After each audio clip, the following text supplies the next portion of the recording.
There's paid membership to outside bodies, over 110,000.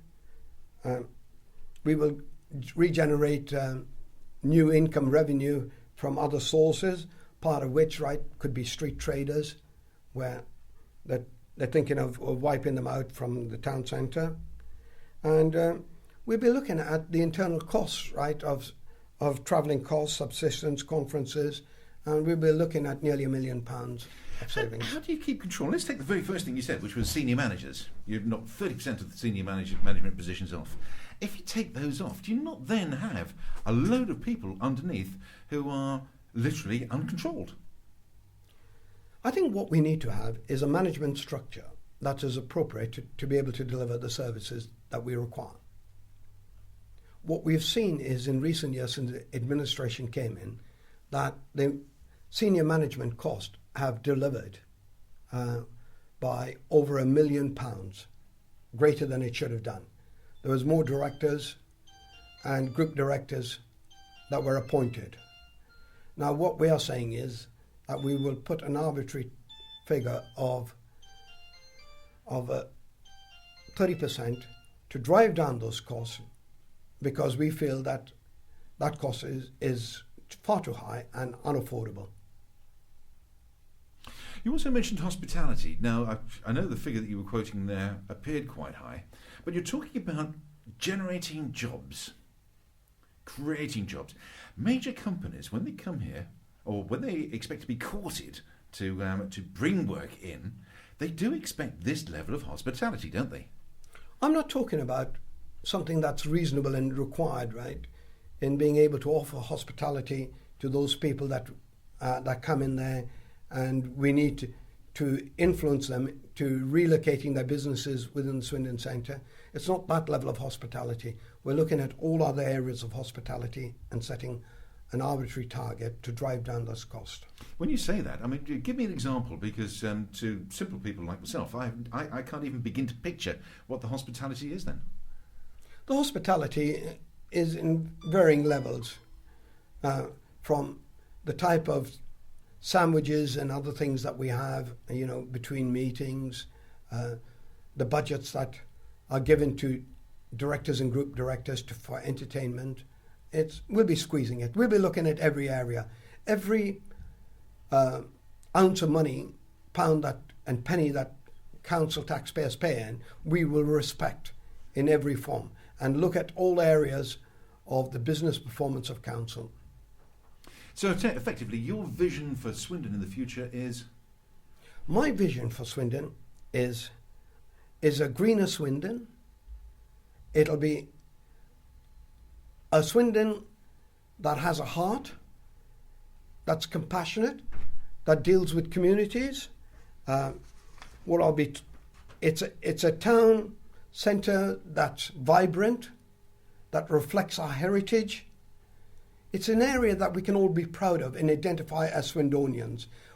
What's very often forgotten is that we've all invested our lives in it. National policies, right, to some extent, are sometimes become secondary. The quality of life we get is the level of service we get in there. It's being decimated currently. And what we are talking about is putting that back into the heart of the community. We'll take a short break there. When we come back, we have another little election going on. We have the AV election. Can we have a chat with you on exactly where you stand, personally, and as leader of the Labour Party? Good morning, I'm Ian Pugh. I'm talking to Derique Montaut from who is the Labour leader here in Swindon. And I can say that now we've lost the Labour Party members, the MPs, haven't we, can't I? I'm the leader of the Labour group and the most senior Labour politician in Swindon. So that brings me on to the big issue that's taking place, apart from the local elections, which is the referendum. It's interesting, the referendum. Labour started from a position of looking for it and supporting the referendum and supporting a yes vote on it. Now there's a free vote, and party members are all over the place on the issue, and the members of the public on May the 5th will have an opportunity to determine their position. Derek, doesn't that show really weak leadership with the Labour Party? The fact that the leader can't give his team a direction and drive? Now you're baiting me on this. Of course I am. I'd like to clearly know where we stand on positions, and I think people expect politicians, right, to say what they actually mean, and that's why a lot of people mistrust politicians and think they're fork-tongued and too smooth about it. I'm opposed to the referendum. I think it's political opportunism. When you're opposed, do you mean you're opposed to the referendum, or are you opposed to the change to AV? I think both, right, in the sense, one, it's a waste of money, right, in the sense of the referendum. But having gone down the referendum road, we're there now, I'll be opposing it and voting no on this issue. And the reason I'm voting no is that I think everybody's got their own agenda. The Liberal Democrats are looking for some face-saving event for entering into coalition. And what a disastrous partnership that has been. On the other hand, right, the Labour Party, right, nationally, may have an agenda, and I'm not speaking on their behalf, in the long term and looking at the general election, and they might be wanting to have a coalition with the Liberal Democrats. I'm not quite certain what the position is, but if you're asking me as a local member, where do I stand on it, the first past the post is where I'm going for. But the first past the post has, since 1945, always elected in a minority support government. They get the most number of seats. They're the first past the post, but the majority of people do not vote for them, do they? So they're not supported by the public. That's true, but it's an accepted system, and I think. Well, accepted by who? Because by the public at large. But there's no other country within Europe. And there are very few other countries in the world that are using a first-past-the-post system. Well, that's not my reading of it. But if you're telling me that that's the case, I'll... Well, certainly within Europe, every other country is proportional representation. And AV, whilst I appreciate, isn't strictly proportional representation, it's at least moving towards that direction. As far as I'm concerned, and I'm not particularly concerned about first-past-the-post and getting over 50%, while the electorate will determine who they want on these occasions, I think in a number of seats, right, Labour Party will get that amount of people. I think it's a confusion of not knowing where parties stand for in policy positions. Yeah, Derek, I've heard... Right, now who's going to be, if you get a candidate, right, that's been, as a result of the AV, on the first count, he might have the highest amount of votes, and by... the votes being cast by other second-choice members would put him in the lead.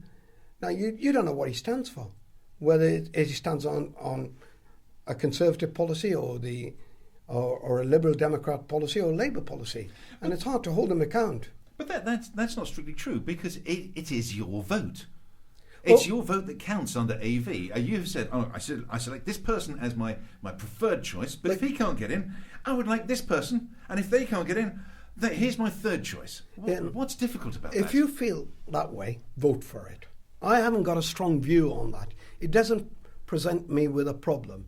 And I think the issue, right, is in my judgment, it makes things a lot more difficult and not knowing where people stand on.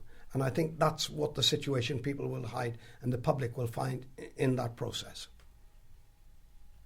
So what is it then that drives you into politics? What's the motivating force? I think it's clearly not money.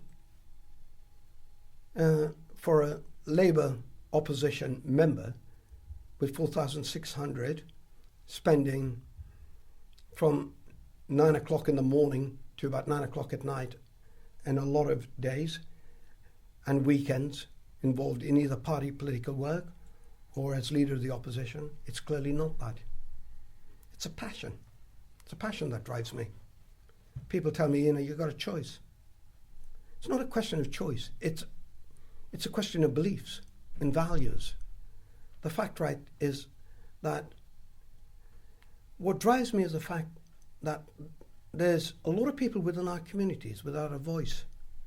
And I believe that I've got to articulate their concerns and to champion and fight for them. And I think the vulnerable, the young, the old, and the dispossessed are the ones that drives me on to continue this job.